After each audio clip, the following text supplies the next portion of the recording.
Welcome to the Explainer. Today, we are attempting something absolutely wild. I want you to completely step out of your current reality for a second. Just imagine that you and I are standing right on the banks of the mighty Indus River. But here's the catch. We aren't just standing in space. We are standing completely still in time. We're going to lock our feet right into the ancient soil of modern-day Pakistan, and we're going to hit fast forward on the cosmic clock. So brace yourself, because we are about to embark on this dizzying, intense journey, watching an endless, staggering sequence of the world's greatest empires wash right over us. So if we stand perfectly still at this exact geographic nexus, this is the ultimate crossroads of South Asia, Central Asia, and the Iranian Plateau. What exactly do we see over 7 millennia? Well, we're going to act as stationary observers here. We're going to watch the perplexing, violent, and just magnificent nature of change. We'll see the dust of marching armies, the rise and fall of kings, and this relentless fusion of cultures happening right before our very eyes. Part 1. Whispers before the invasions. Okay, let's dive into this. Before the thundering hooves of foreign cavalry arrive, we kind of have to ground ourselves in the deep, quiet antiquity of this land. We're watching the first 5,000 years just flash right by. Around 7,000 BCE, we see the Neolithic farmers of Mirgar in Balochistan pulling the very first domesticated wheat from the earth and building these mud brick homes. Then, by 3,300 BCE, those early settlements bloom into the astonishing Indus Valley civilization. We're looking at Mohenjo-Daro and Harappa, massive, meticulously planned grid cities with literally the world's first urban sanitation. It's remarkably peaceful, too. You don't really see large-scale warfare here. But, as the rivers shift and trade dries up, those great cities just empty out.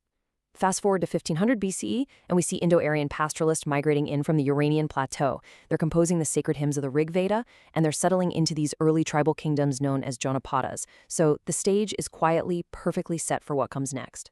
Part 2. Persians and Macedonian Kings. Suddenly, boom, the horizon changes forever, and that era of isolated tribal kingdoms just shatters. We look to the west and we hear the terrifying, thrilling arrival of the very first trans-regional empires. The age of invasions has officially begun, and we're going to watch them arrive in exact sequence. Around 550 BCE, the marching armies of Cyrus the Great and the Achaemenid Persian Empire sweep in and swallow up the land west of the Indus. Then, centuries later, in 327 BCE, those Persians are completely swept away by a new conqueror from the far west, Alexander the Great. His Macedonian army storms through, leaving this massive, indelible mark before their war-weary retreat just 2 years later. Let's rewind just a quick second to that Persian arrival, because it's important. When the Achaemenids take over, we watch our surroundings get forcibly transformed into a satrapy, basically a province of a massive empire. We are now standing in what the famous Behistun inscription of Darius the Great calls Gandhara and Hindush. We're seeing imperial bureaucrats implementing centralized taxation, bringing in coinage, writing in the Aramaic script. We've essentially been forcibly plugged into a vast new global economic network and suddenly stripped of all our local autonomy.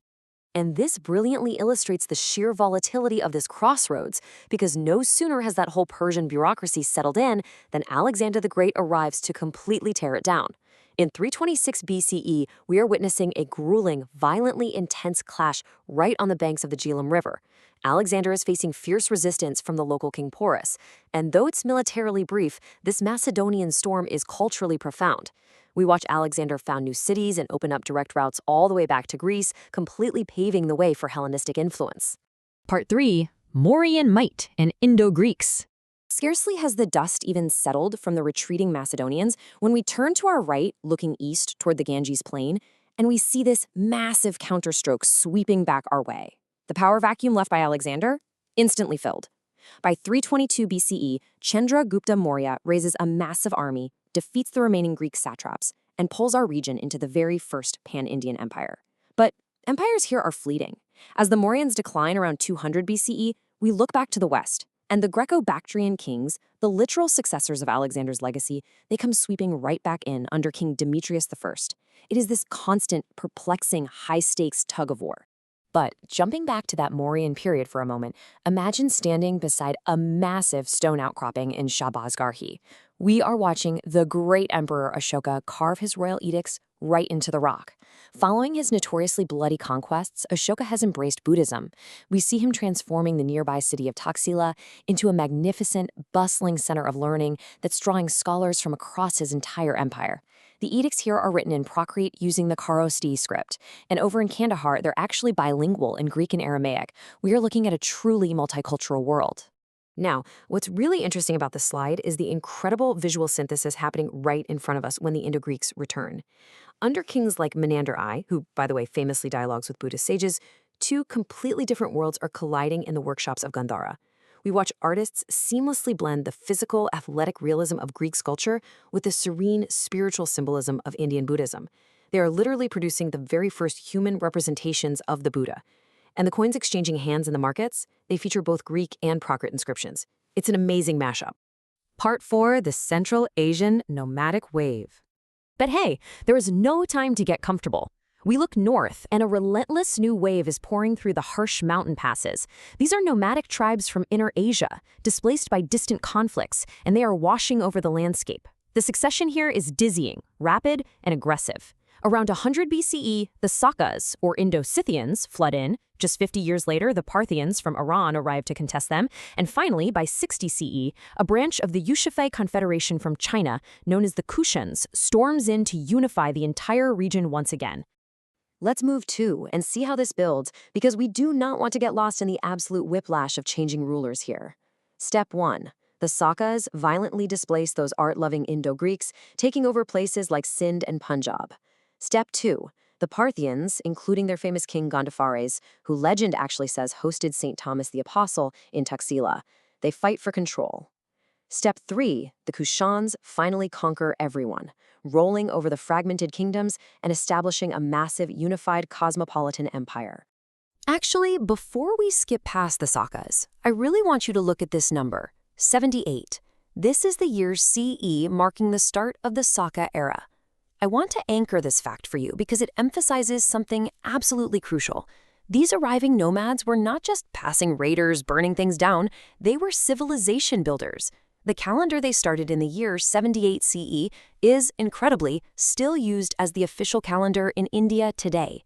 That is a lasting legacy. And speaking of civilization builders, we watch in absolute awe as the Kushan Empire takes hold. Under emperors like Kanishka I, this becomes the pulsing heart of the Silk Road. From their capital of Purusapara, which is modern-day Peshawar, we can hear the bells of endless caravans laden with unimaginable wealth crossing the terrain. Gandharan art flourishes, the Fourth Buddhist Council is convened, and the gold coins minted right here, they're finding their way into the pockets of merchants from the Roman Empire all the way to Han Dynasty China. It is a literal golden age of fusion. Part 5, Huns and the Hindu Shahis. As the centuries tick by, though, the Golden Age dims, and we witness the violent twilight of classical antiquity. The cycle of empires is turning once again. The Kushans weaken. By 300 CE, the Sasanian Persians return, claiming sovereignty and turning the region into a vassal state.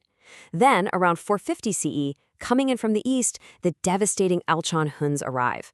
Following this brutal era of destruction, the landscape fragments again, which eventually leads to the rise of local defenders, the Shahi kings, by 650 CE. I have to say, the arrival of the Alchon Huns is horrifying to watch. Under ruthless leaders like Mihira Gula, we watch in horror as great cities are sacked. The pungent smell of burning timber fills the air as the magnificent monasteries and the renowned center of learning at Taxila are just put to the torch. They completely shattered the urban and economic fabric of the Gandhara region, and as the smoke finally clears, the Buddhist Golden Age in the northwest has been brought to a violent, irreversible end. So the crucial point is what happens after the destruction. As we stand here now, those vast classical empires are gone, replaced by a fierce, stubborn local defense. First, the Buddhist Turk Shahis rule from Kabul. Then a dynasty of Brahmin Hindu Shahis takes over. For centuries, we watch them build these massive fortresses across the landscape, essentially guarding the gates of the subcontinent. They hold the line fiercely until their eventual defeat right before the dawn of the Islamic era. The dust finally settles on 7,000 years of history. We've watched Persians, Macedonians, Mauryans, Greeks, Sakas, Parthians, Kushans, and Huns all march over the very spot we are standing on. It begs the question, doesn't it? What remains permanent when power is so fleeting? The answer is the land itself. It's the indelible, layered legacy left behind in the culture, the art, and the echoes of ancient languages. It's a completely unique identity, forged right here at the crossroads of the world. Thank you so much for taking this incredible whirlwind journey through time with me on this explainer. Until next time, keep questioning the history beneath your feet.